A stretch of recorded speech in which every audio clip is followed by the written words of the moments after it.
The ideas expressed in City Club forums are those of the speakers and not of the City Club of Cleveland, IdeaStream Public Media, or their sponsors. Production and distribution of City Club forums on IdeaStream Public Media are made possible by PNC and the United Black Fund of Greater Cleveland, Incorporated.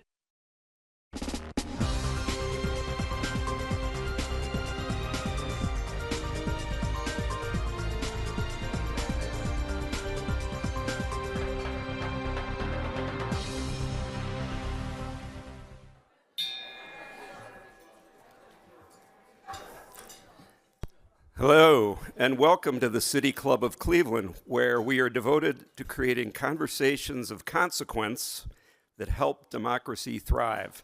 It's Friday, March 7th, and I'm Hugh McKay, City Club board member and a partner at Porter Wright. It is my privilege to introduce today's forum on the first 50 days of the second Trump administration. 60 years ago, Bob Dylan sang, "The times they are a-changin'," and he also sang, "Even the President of the United States sometimes must have to stand naked." So that provides an overall soundtrack for today's program. These early days of the second Trump administration have brought a dizzying number of executive orders and changes to the federal government unprecedented in U.S. history. Much of the debate now centers on whether all of this change is making America great again, or if it's destabilizing already stressed government institutions, the economy, and relations with allies. For over 112 years, the City Club has been guided by a creed that called on each of us to harbor and hear persons of every belief and party. From my perspective as a former City Club board president, the City Club has a unique responsibility to help inform our members on important topics and perspectives, even when they may be unpopular. Given the unprecedented speed and scope of change in the first 50 days of the Trump term, today's forum is an important conversation of consequence. And today's forum is just one of a number of conversations that will cover the new administration from all perspectives. Today we will hear from 3 Republican leaders from here in Northeast Ohio who will provide their insight and analysis on President Trump's second term so far. David Arredondo is the former executive chairman of the Lorain County Republican Party, where he served until 2024. He also served as the committee person for the Senate District 13 in Columbus. From 1988 to 2000, he worked in the Oberlin College admissions office in various leadership roles. Gordon Short is the Ward 4 councilman and president of Strongsville City Council, where he also serves as the vice chair of the Finance Committee and chair of the Economic Development Committee. Lisa Stickan is the chairman of the Republican Party of Cuyahoga County, where she made history in 2020, becoming the first woman to hold the position. She has served as an assistant prosecutor for the Cuyahoga and Cuyahoga County prosecutors' offices, and before that, as a judicial staff attorney for the Cuyahoga County Court of Common Pleas. Moderating the conversation today is Nick Castele, government reporter at Signal Cleveland, the inaugural newsroom in the Signal Ohio network of independent, community-led nonprofit newsrooms.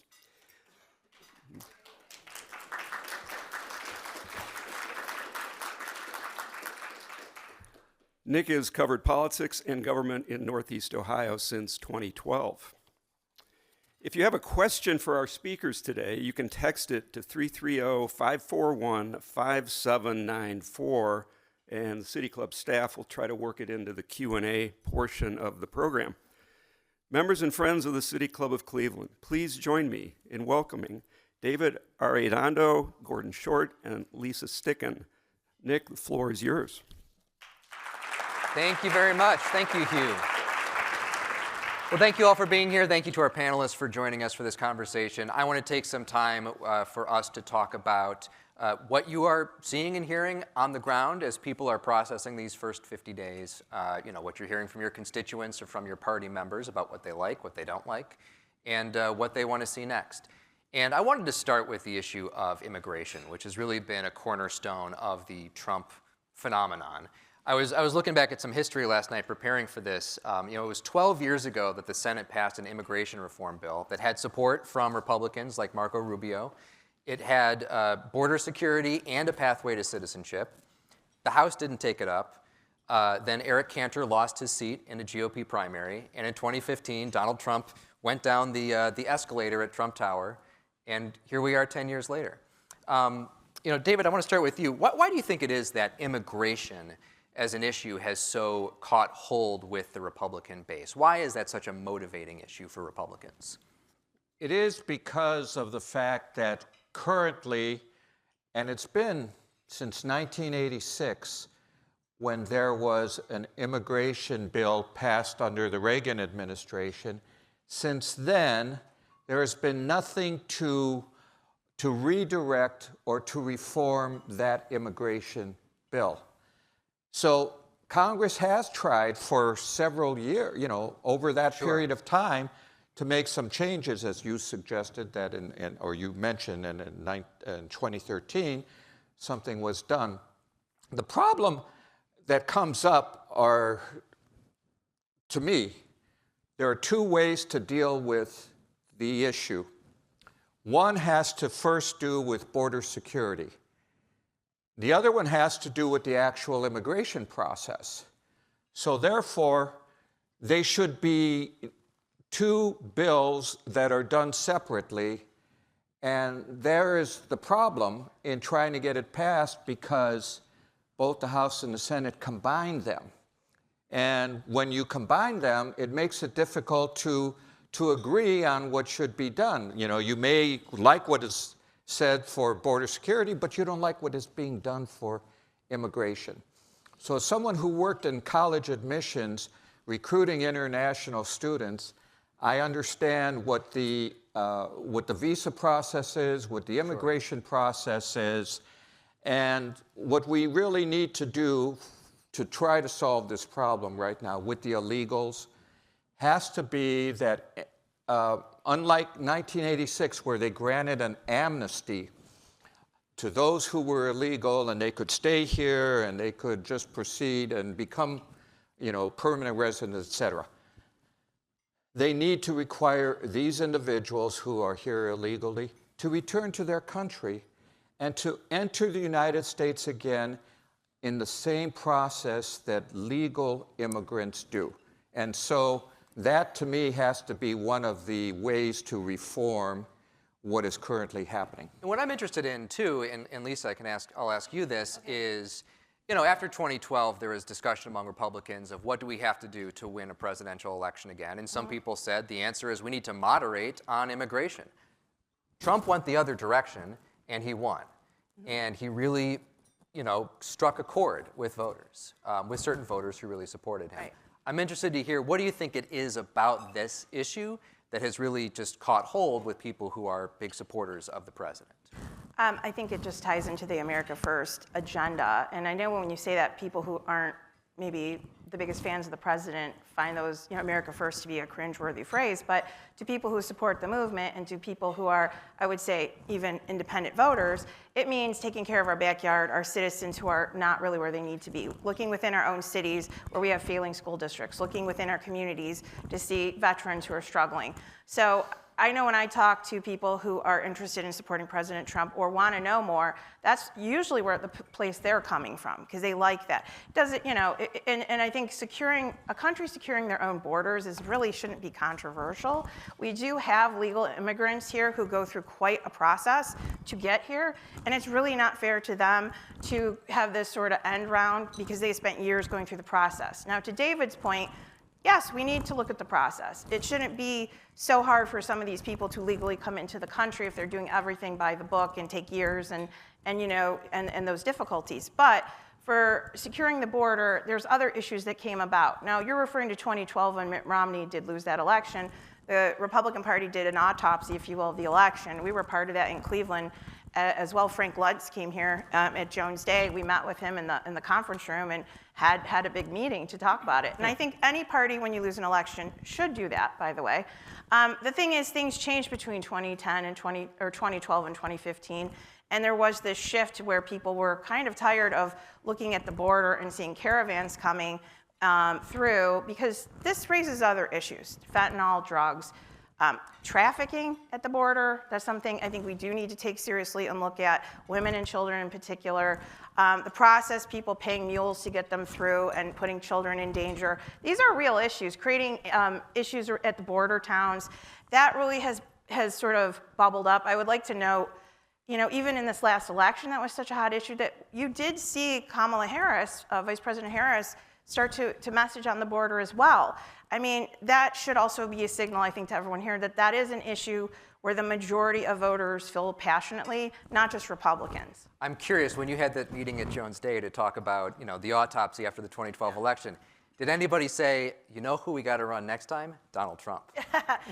No, I mean, but I think that's true of politics as well, because I think it was the conference room there at the building. I want to be clear, it wasn't the firm, but sure. Yeah, no. To be clear, I think that's fun of the primary. You don't know what candidate is going to emerge, and I think that was one thing that did happen in this election cycle. I think with the Democrats not having that really full primary process, I think that did come into play in this election.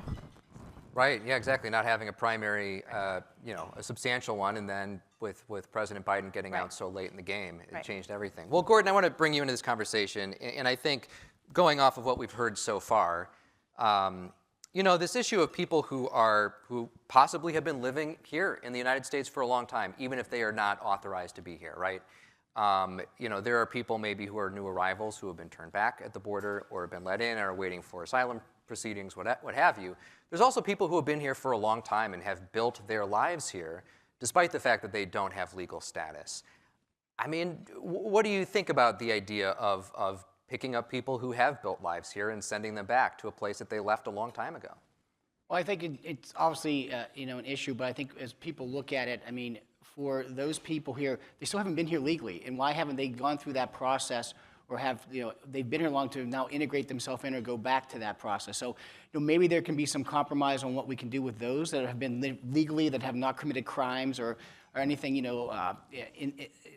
committed crimes in this country. But again, you have to look at it overall, is that there has to be a process and respect that process. I've talked to business people in my community, construction firms, landscaping owners who have people here living here legally on their visas working, and they're upset that these people have come in illegally, have taken their jobs, work for less, and do the jobs they can be doing, and they spent those years, they spent that time.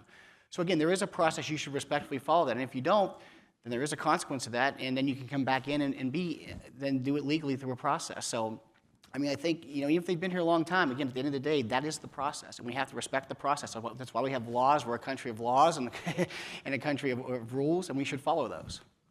I think, one response to that might be, and maybe I'll put this to Lisa, is that the process itself is so broken. You've got huge backlogs in immigration court that it's just, this process is a mess as it is, and that itself is a problem. I don't disagree, and I think that's where people do need to come to the table on those issues. I think the problem is the public really wants this situation addressed. If you look at the polling on the issue, if you look at even how the campaign became so much about that issue, I don't think it should be controversial that we talk about our border. I don't think it should be controversial that we talk about enforcing the rules of immigration at the border. And what Gordon's referring to is, again, kind of what I was alluding to, people that do follow the process and get here legally, having sort of them go around just because someone happened to come in here illegally. Also, there was discussions on, just quality of life for people who are here illegally, and I think really just making sure we do the reset button so that people can come in here and focus on how we fix our border and secure it. I think secure is the key word too. Mm-hmm. A lot of more immigration issues. I want to get to one more, and then I think we'll move on. And Lisa, I may stick with you on this one. Local issue here. Cleveland Mayor Justin Bibb made some news when he spoke out after the arrests of by ICE of people at a taqueria in Cleveland Heights. Right. And he said, part of his quote was, "Arresting immigrants working in a suburban restaurant does not make us safer." And he went on to say that he would let Cleveland police be involved in immigration cases in instances of violence, but no further, in no other cases. What is your view? Do you agree with some of the things he said? What do you think local officials should be doing? No, let's be clear. If you are here illegally, that in and of itself is a crime. I mean, you're not supposed to be here illegally. So, I mean, the rules of any country, I mean, when I travel abroad, you know, I follow the process, the paperwork. Most people do. So let's start there. Secondly, you know, ICE and what ICE is doing, again, was supported and talked about in this election. It does have the majority of support from American voters on this issue. I think the fact that they are now doing what they campaigned on is part of the reason why so many people do support President Trump. He was very transparent on this is an issue and this is what we're going to do. So I do think local law enforcement should be involved. I think to make sure that we are, one, policing and protecting our own community, but two, I think also so that we can be part of that. If he's concerned about the execution of that, he should have his officers involved in that then, to be part of it, to see what's going on. Additionally, too, I would note, I think if you were to talk to people in Cleveland, this is something they are generally supportive of. We talked sort of briefly backstage. I mean, we saw incredible movement within the city of Cleveland voters toward President Trump, who had a 3 to 5 point improvement in this election from every time he runs and within the city of Cleveland. I mean, his numbers probably were some of the best since Richard Nixon, candidly, in the city. In the city of Cleveland? Yes. Well, and it is true. I mean, Cleveland, if you look at within the city of Cleveland, obviously Kamala Harris won substantially, but Trump gained steadily from 2016, 2020, 2024 as a matter of percentage. You have seen small Republican gains and a lot of sliding in Democratic voters who evidently have stopped voting. Right, and I think that's an important discussion to the residents in Cleveland. So I would say, look, it shouldn't wholly be a political issue. I think we do need to make sure our communities are safe. Well, I want to talk a little bit about the election and some of the changes that we've seen. And David, you were the chair of the Lorain County Republican Party, and the party has seen enormous success in Lorain County, once a very strongly Democratic place. Republicans have flipped the county commission. President Trump has won the county. I think Sherrod Brown won it last time, but barely. But yeah, not by much. And that's a place that he used to represent in Congress. Yes, that's correct. What is it? Why do you think voters have begun changing their minds about Republicans in Lorain County? I believe it's because of what we're seeing nationwide as to this divide of voters who are non-college educated voters who are essentially common sense voters. They see a broken border and it makes no sense to them. They see DEI and that makes no sense to them. They see being told what you can drive because of climate change, and that makes no sense to them.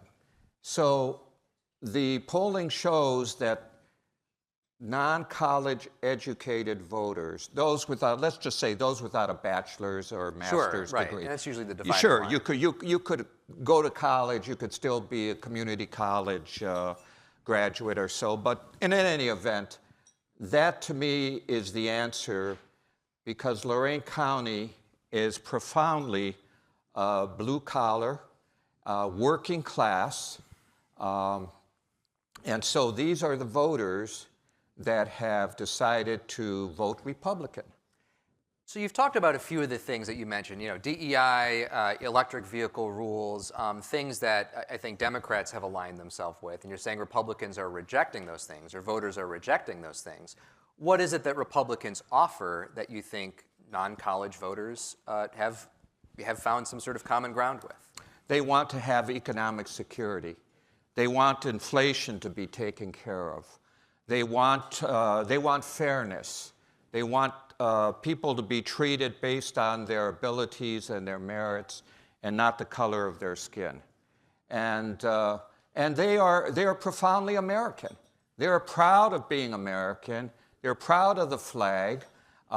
They support law enforcement, and so these are the qualities that they retain, and which they want to see the rest of our country move forward on.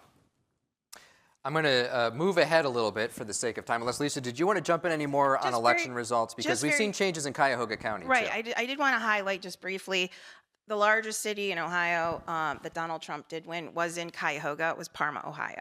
So there is that change in the footprint that David's referring to. We are seeing that in our county as well. I think the Mahoning Valley specifically too. It's interesting. So thank you. Well, and as a part of why Trump has improved his margins in Ohio substantially, even over 8 years. I would agree. We saw, for folks in our listening audience who could not see this protest outside, there's a lot of Ukrainian flags. And Gordon, I want to direct this question at you. I think there is some disagreement even within the Republican Party over what the United States' stance should be with respect to Ukraine. Do you support Ukraine's war effort, or do you try to force an end to it, even if it means giving up some territory to Vladimir Putin? The CEO of the George Bush Presidential Center and former Senator Rob Portman have weighed in on this in ways that I think were interpreted as pushing back against the White House. What do you think? I mean, what do you think the American stance should be on Ukraine? And is that what you're seeing from the Trump administration? Well, a couple things. I grew up in the 80s under Ronald Reagan, so to me, the Russian Empire, the old Soviet Union, is still the evil empire. Vladimir Putin is part of that. When the wall fell and the Soviet Union collapsed, there was opportunity there, and they had some leadership, I think, that seized upon the West. That has changed under Putin. I still believe he believes in a totalitarian regime and wants Russia to have that huge dominant place in the world. I also served under George Voinovich here, and Rob Portman followed in his footsteps in securing and working for Eastern European peoples and those that were behind the Iron Curtain 30, 40 years ago.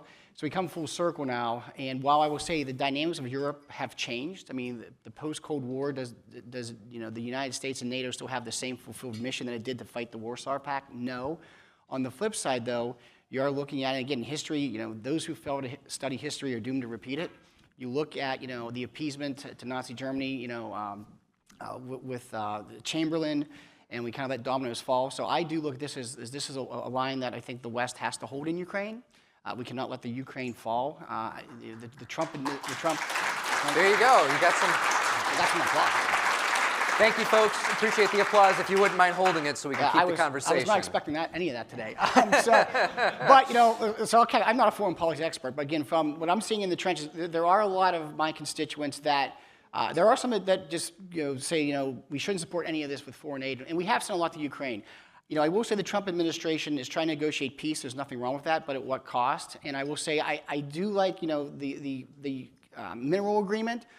Without giving the Ukraine a security agreement that gives it that has kind of fallen apart. Today Trump came out, President Trump, and said, well, now we might sanction Russia. So he is a negotiator, but at the end of the day, my position is that we cannot let Ukraine succeed much of its land or its territory that's already given up, return to its original borders, and try to keep the Russian bear contained in Russia. At the same time, President Trump said to President Zelensky in that Oval Office meeting, "You're gambling with World War III." What do you think about something like that?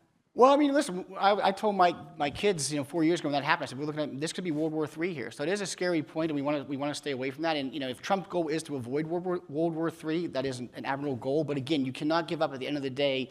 There still is that old containment of Russia. And so I think we have to be we can't basically my line is you can't let the Ukraine go. It has to stand tall. And Lisa, you're nodding here, speaking of Parma, home to many Ukrainians. We have a very vibrant Ukrainian community in Cuyahoga County. We're very proud of the relationships the Republican Party has. Their congressman, Max Miller, has great relationships within that community as well, too. I myself agree with my colleagues' comments on supporting Ukraine in that, in the war. I think as I look at what President Trump and the administration's messaging and doing too, I think one thing that's important to note is transparency with where our money is going, to what Gordon said, because you don't want it to be just this endless supply of resources that, quite frankly, we're at a stalemate there in the conflict. And I think concern for peace is important, and I also think, getting Europe engaged is not a bad thing, because I know you mentioned getting our allies fired up. Well, I think that's good. I actually have learned in some of my research is, Europe has given a lot of resources, more resources to Russia than to Ukraine in terms of the fact that they have to buy energy from Russia. Buying oil, yeah, right? That's right. That's right. So that does matter because that's money in the pocket of Russia. So I do think we need to look at all of that, and I think a peaceful solution is in everyone's best interest, but one where I share similar views on Russia and Putin that Gordon does. So, and that's where I come in on this. David, where are you? You were nodding I along. totally agree with my colleagues here, but we have to understand that this war has to come to an end. And the United States has given substantial amount of aid to Ukraine. So all of this nonsense and lies that, Trump's a puppet of Putin and all this other good stuff, is just that, exactly that. We've given so much to Ukraine, but we don't have an endless spigot to keep doing that. And for the sake of peace in the world, President Trump is making attempts that his predecessor never made. And so he's trying to bring together both the Russians and the Ukrainians so that we can have this war put to an end.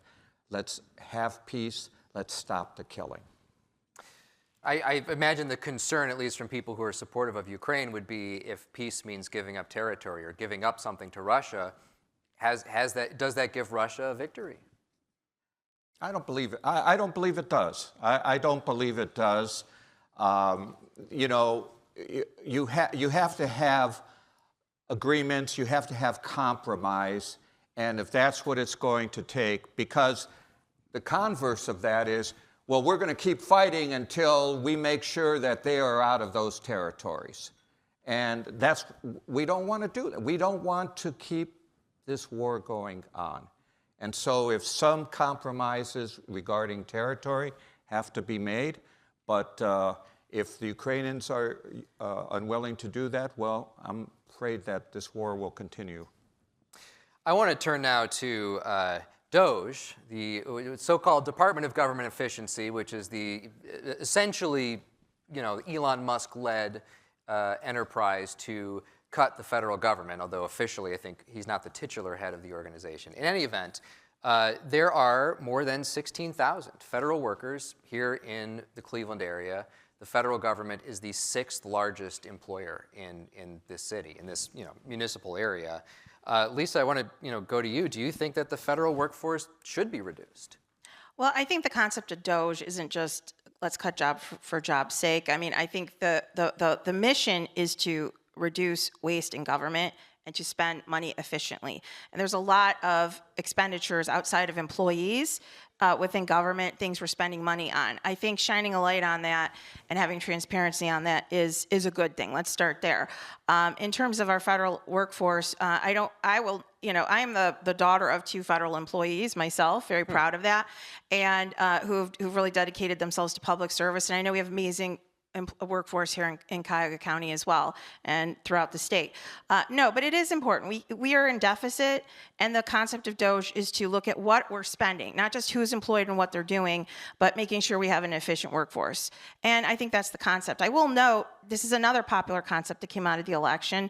And, there was a recent polling as of yesterday. I was watching CNN, and they indicated 54% of Americans support the concept, what DOGE is doing and what Elon Musk specifically, and 51% specifically, want to see more. And I think additionally, there was some congressional leader, I believe Lisa Murkowski? in the House, I forgot her last name. Sure, okay. One of the congresswomen, she came forward and said, if we are making mistakes, we're doing this in a transparent fashion, and we will correct those cuts as they come out. And this is an unprecedented action, to have government inspect itself. I mean, to do an self-audit there, and to really make sure we're spending money effectively and efficiently. This resonates with voters. All right, thank you, folks. We'll be able to get to questions in just a second, which is where you may be able to put some of these questions to our panel. That said, any organization, your biggest expense is going to be personnel, and we are seeing thousands of people fired, laid off, particularly probationary employees, which are people who have started relatively recently, and they're basically new employees at the federal government. I mean, Gordon, what do you think about this? If we're looking at, 15% cuts to staff at the VA, 12% cut planned to staff at Social Security, are these cuts too heavy-handed, or do you think this is something you could get behind? Well, I mean, at the end of the day, I think that for years, both sides have talked about the waste of federal government, the bloatingness of the federal bureaucracy. And Trump is doing what he said he was going to do. So this should come as no surprise. And they got started quickly. And they may cut a little too deep, but you see it in business as well. Sometimes you have to get through those tough times and cut, and then you come back with what you really need. But there is a lot of waste in government, whether you're spending $10,000 for a toilet seat or there's too many personnel. And I know for a fact, I've heard stories out of DC where, especially when the government was working from home, people were still getting their DC pay when they were based in West Virginia or Virginia, where the cost of living was drastically different, and they were still collecting higher pay. That's stealing, I'm sorry. And so I think at the end of the day here, the government has not, for 40 years, we've been talking about the waste in government and the bloatedness of the federal government. And now it's time that we actually look at that and see. Like the city of Strongsville, now we're different. We're set on a budget, right? We have to have a balanced budget. The federal government, by law, law, Strongsville has to have a balanced budget. The federal government doesn't. But if we have to, if we have to make cuts because we have to balance and it's personnel, we have to do it. The federal government doesn't have that. So this is a good, I think, gut check to see what do we really need to run these agencies efficiently and to get the work done that needs to get done without overspending for it. And these are taxpayer dollars. And we are at $37 trillion deficit. We can't go on like this. We can't. Eventually, we're going to collapse upon ourselves. The economics just aren't there, and it's not going to save all $37 trillion, but at least we're doing something now and starting the process to really look at how our federal government is spending money. David, I mean, what do you think? Is there a risk of cutting too deep or cutting so hastily that you end up laying off people who really are essential workers? For instance, doing veterans care. Actually, what just transpired within the last day or two is President Trump saying, in regards to this, that instead of taking a sledgehammer, we need a scalpel to look at it. And so this makes all the sense in the world that rather than Elon saying, these people from VA or these people from the national park should be cut, it has to go to the department cabinet member who's overseeing those agencies to look at those agencies and say, yeah, this is where I think we can. No, we can't cut these people. Let it to the cabinet member to decide his or her own department and where cuts should be made. I will say one last thing. Sure. And that is not just the federal government, but all of our governmental entities should be taking a lesson from what's going on at the federal level. That means our states, our cities, our boards of education, they all need to go in and examine what their budgets are being spent on and start reducing the costs. Because coming back to the voters time and time again to spend more money or to spend more tax dollars has to stop.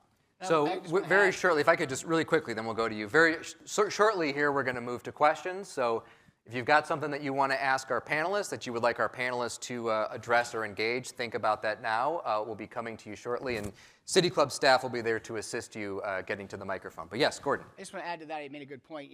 President Trump yesterday said we know when to take the scalpel.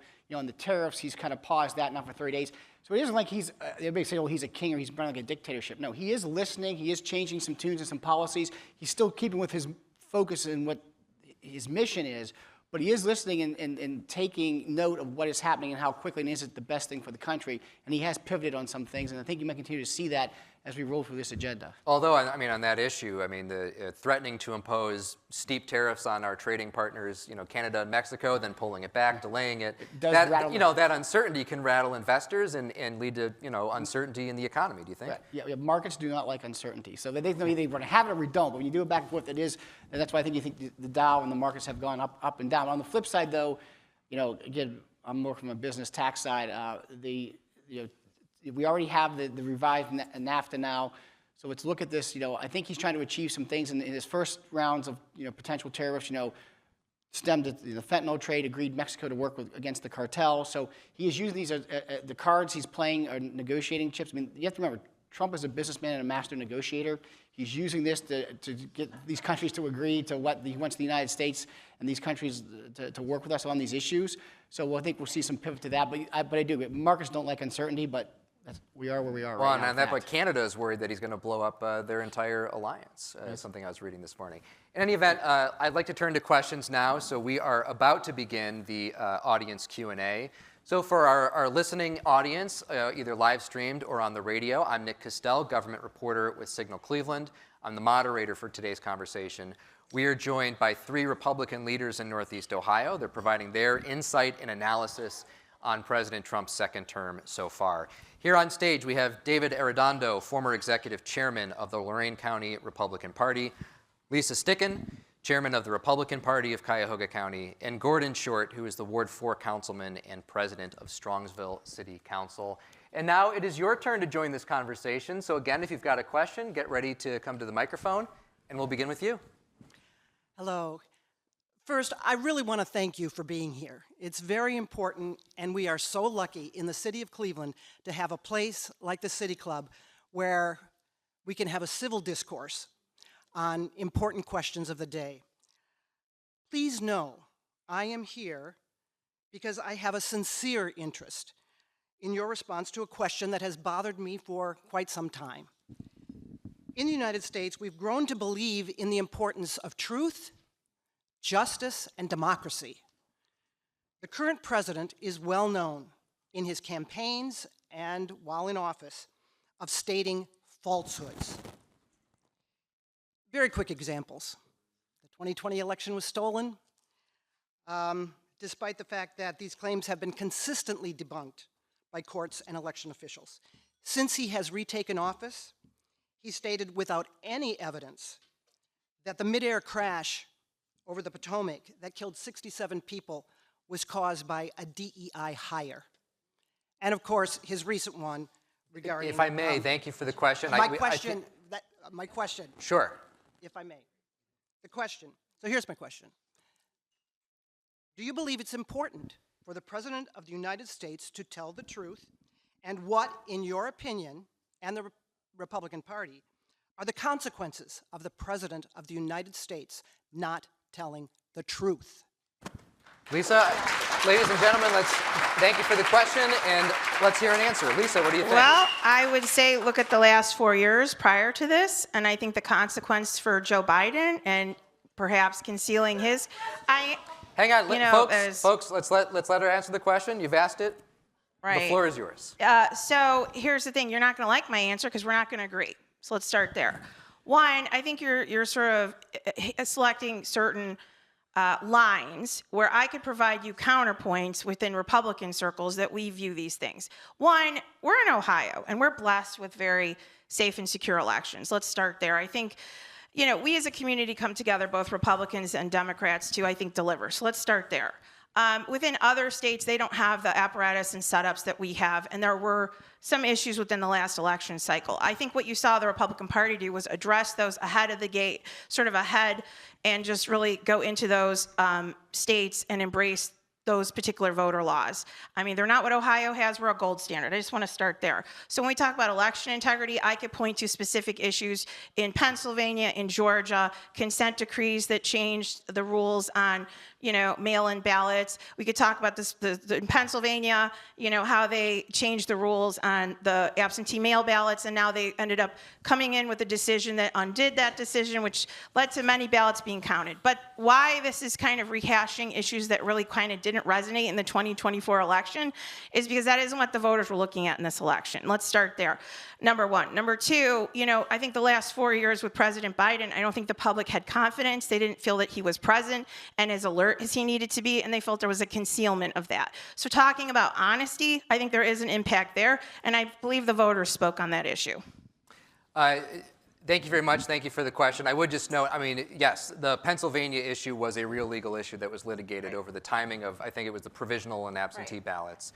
There are other wackier claims out there too, like, you know, satellites changing votes, you know, satellites from Italy. And, you know, even President Trump's own Attorney General at the time, William Barr, said that some of those claims were BS.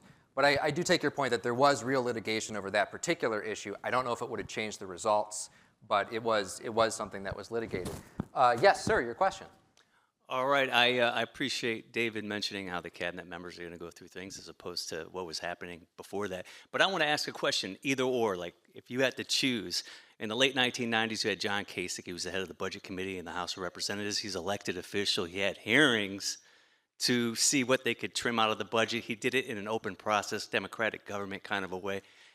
He's a Republican. Did you like that process? And would you prefer that process, which balanced the budget and had us paying down the debt, would you prefer that to Elon Musk? That's my question. David, we'll go to you. I think both processes are acceptable. So I don't think there's any doubt as you said, we balanced the federal budget was balanced in the 1990s, and we've strayed from that. So we have to find ways to bring down the deficit, to bring down inflation, because that is what the president has promised us to do. And so therefore, if that means we have to reduce the costs in each of these departments by the federal government. Do you want to do the Kasich way, or do you want to do the Elon Musk way? Thank you very much. Right, We'll go to you. Yeah, I mean, yeah, I think the question is, too, is like an Yeah. open process by a congressional committee versus, Elon Musk and his staff Yeah. going in there and cutting as they will. I think both can be done. And Congress does have that responsibility to create the budget. What Musk is doing, and as I had said before, each of the cabinet ministers has to take a look at their respective departments. They have to do their job. They can't depend upon Elon Musk to do it. Elon can come to them and say, I think you should look at this and look at that, and they can say, fine, we don't agree with that, or yes, we're going to proceed with it. So I think it's a team effort that can be done in order to balance the budget. Congress has their role. They have to do their job, but Elon and each of the respective departments have to do their job too. Can I jump in on that real Sure. quick?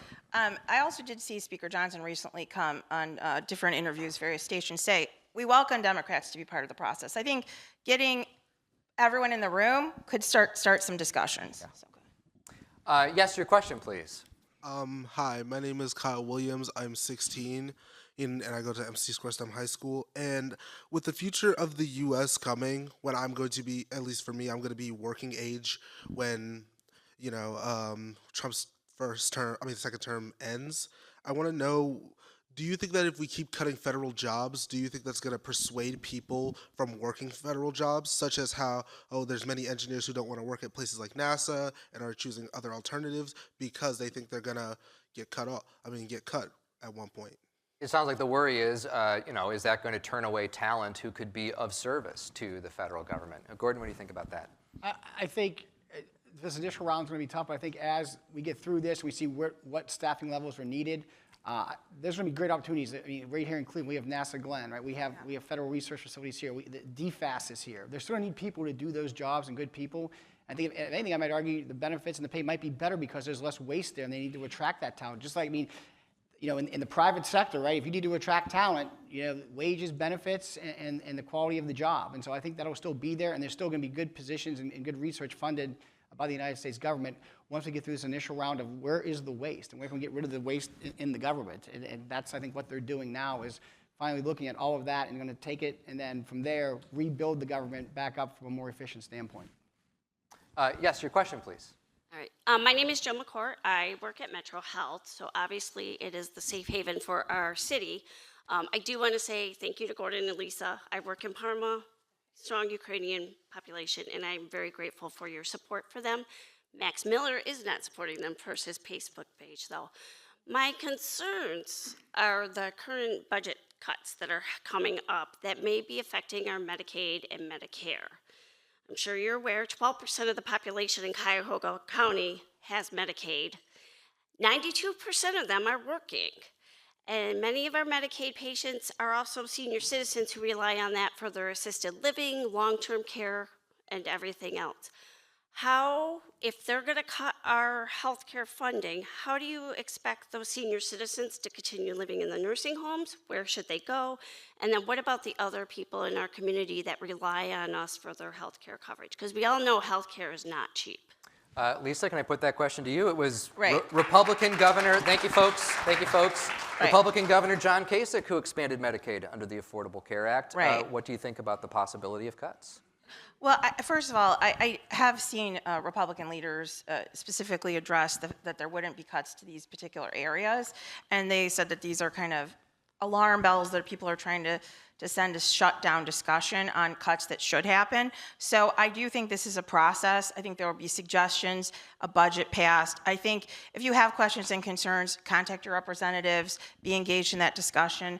But I would say, let's not put the cart before the horse. I mean, I think when we're talking about cutting the bloated government in terms of what we can do with our taxpayer dollars, I think it's been very clear with many Republican leaders that they're not looking to harm, particularly our senior citizens. Gordon? No, I would agree with that and say, looking at, again, the waste, a lot of it was overpaying, but I think the biggest, I think the GAO was the biggest waste was in the Medicaid, Medicare program. So there is some waste there, but again, should we say just, for senior citizens not to have Medicaid? No. I think there will be a negotiation. Congress sets the budget for that, how they're going to allocate it from there, but I do think there will be some discussion around that because those are programs that Americans need and rely upon that we've built a net for them that will need to be continued on, and I don't think this administration wants to completely cut that out and throw those people on the street. So we will see how things turn out. Yeah. Obviously, things are still in action. Yes, your question, please. Yes, please address how cutting the IRS, which generates considerably more revenue than it costs, cuts waste, fraud, and abuse, and in particular, the team which developed and maintained the self-filing app. David or Gordon? Well, you look like you want to take this cutting the IRS? As Okay. a tax accountant, listen, Please do so. That agency is probably one of the most that needs to reform in the entire United States government. The fact they audit, now listen, they have a job to do. They are to enforce and to administer the tax revenue laws of the United States of America. They have taken upon themselves over the years for many programs to become the congressional and legislative branch to interpret it the way they see fit. That agency, while they need to audit, they're aggressive. You're guilty until you prove yourself innocent. It is an agency run amok.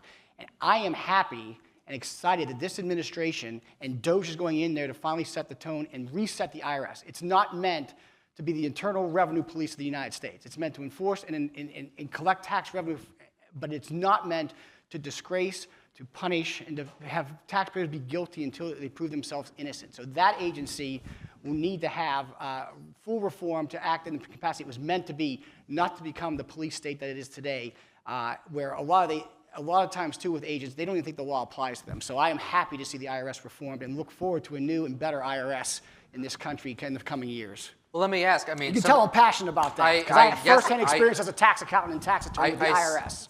There you go. And I saw, I mean, most recently there's been discussion about cutting as much as 50% of the staff. I mean, do you get to a point, though, where the IRS cannot even enforce the tax code passed by Congress? Well, the IRS, too, needs to improve on its technology and efficiencies. We do need tax and self-filing, but the technologies are so bad. Rather than spending $80 billion on new people to go after and chase people down, technology, more efficiencies in the filing systems and their programs, that's where they need to spend their money, not on more personnel to chase down the average American that's just trying to pay their bills and maybe made an error on their tax return. I mean, their pursuit of people is ridiculous. Well, and I think the question that we just heard there, and I would prefer questions at the microphone, but is there was a self-filing app. It seems like it's not active anymore. This was an opportunity for people to file without having to go through a tax preparer that might charge them, additional fees on top of that. Yeah.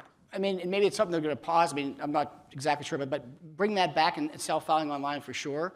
But again, they have a lot of improvement in security, technology, and how they process stuff at the IRS definitely needs reformed. All right, next question, please. Thank you. Hi, this is Alana. I'm Cuyahoga County.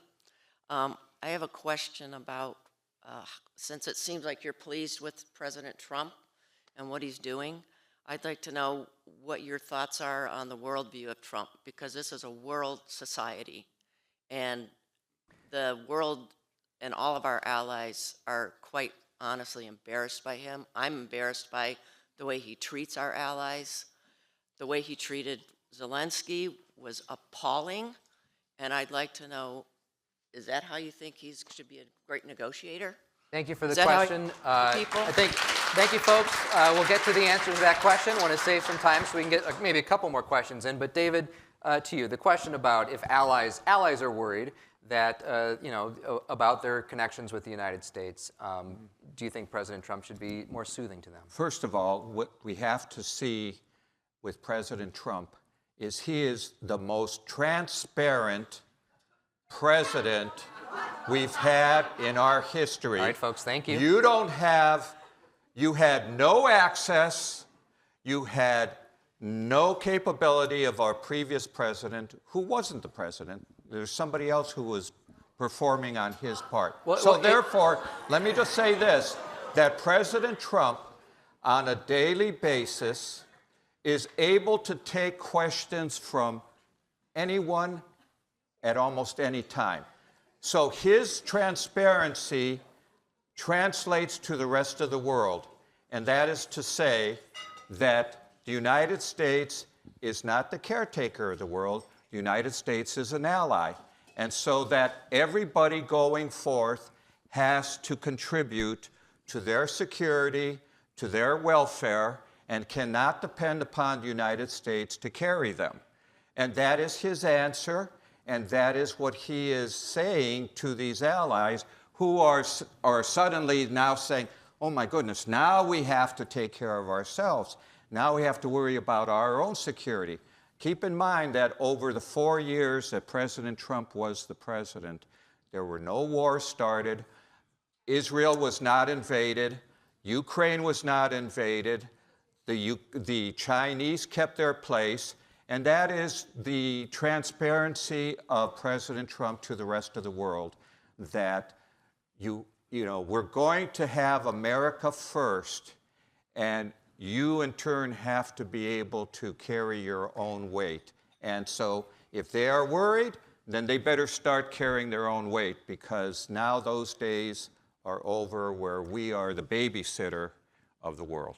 Well, if I can, just very briefly as a follow-up there, I mean, the issue of transparency, I think there's another element to this relationship with allies where people aren't certain if what he's saying is what he really means, like making Canada the 51st state. Canada is thinking, do you really mean that? Is that a threat? Yeah. I mean, there's an element of uncertainty there, too. I mean, what do you think about that? Because like markets and tariffs, I think allies want certainty from the biggest economy in the world. And what we see is that those leaders do have access to him. So within a matter of minutes, President Sheinbaum of Mexico can get on the phone and have a conversation without having to come to Washington or have that kind of a discussion, and be able to litigate what those tariffs are supposed to do.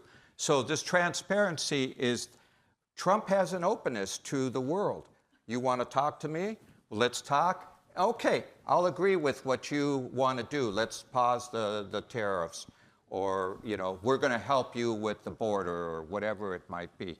So there is a benefit to a proactive president that we sure did not have over the last 4 years. We'll move on to another question. Your question, please, sir. Sure. So in the last election, we saw a very significant shift of voters towards Trump, in the sense that he won both the Electoral College convincingly and the popular vote, which hasn't happened for Republicans in a long time. Big shift of minorities towards Trump, big shift in even deep blue states such as New York and New Jersey. He didn't win those, but big shifts towards Trump. And during the joint address to Congress, those that viewed it, 70% approved of him and of his and the question address. Is, please. And the question is, will this translate into gains in the midterms, do you think? Right. In any midterm, you always expect there to be some backlash to the party in power. But Lisa, what do you think? I think those are good points in the last election cycle. We did see some unprecedented gains. We were even talking before this panel. This is an election where the candidate, Kamala Harris, Vice President Harris, did not improve in any precinct in the entire country over how President Biden performed in 2020. Any precinct? Zero. Yep, I got that from CNN, Henry Enton. He did the analysis. He's a good guy. And that was surprising to me, but that was kind of the theme of this election, I think. And I think there was unprecedented gains in the groups the question asker highlighted. I think we're seeing that a lot of that is holding the support, but I think it's up to the party and the administration to continue to grow those relationships. And look, I think the president campaigned on a platform. He's enacting that platform. So I think voters that supported him are not surprised by what's happening. Well, thank you very much. Many more things I'd love to talk about, but we are out of time. I'll turn it back over to our MC.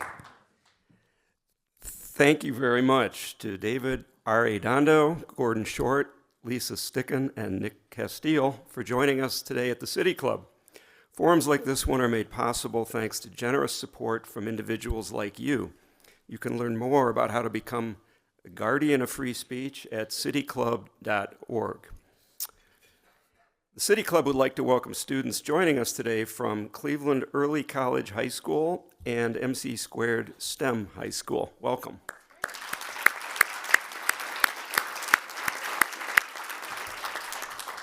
And the City Club would also like to welcome guests at the table hosted by Macaulay and Company. Thanks to you as well.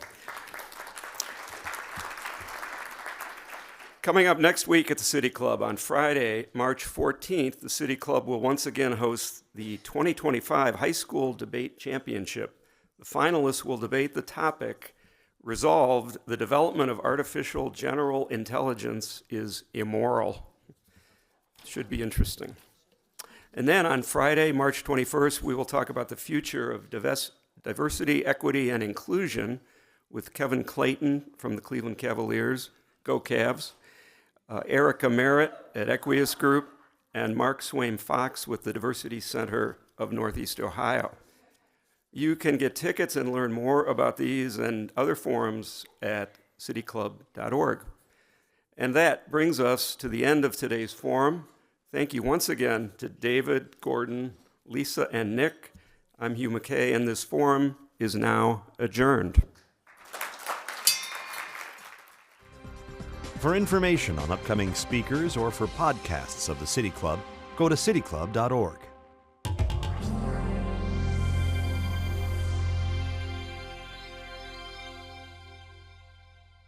The ideas expressed in City Club forums are those of the speakers and not of the City Club of Cleveland, IdeaStream Public Media, or their sponsors. Production and distribution of City Club forums on IdeaStream Public Media are made possible by PNC and the United Black Fund of Greater Cleveland, Incorporated.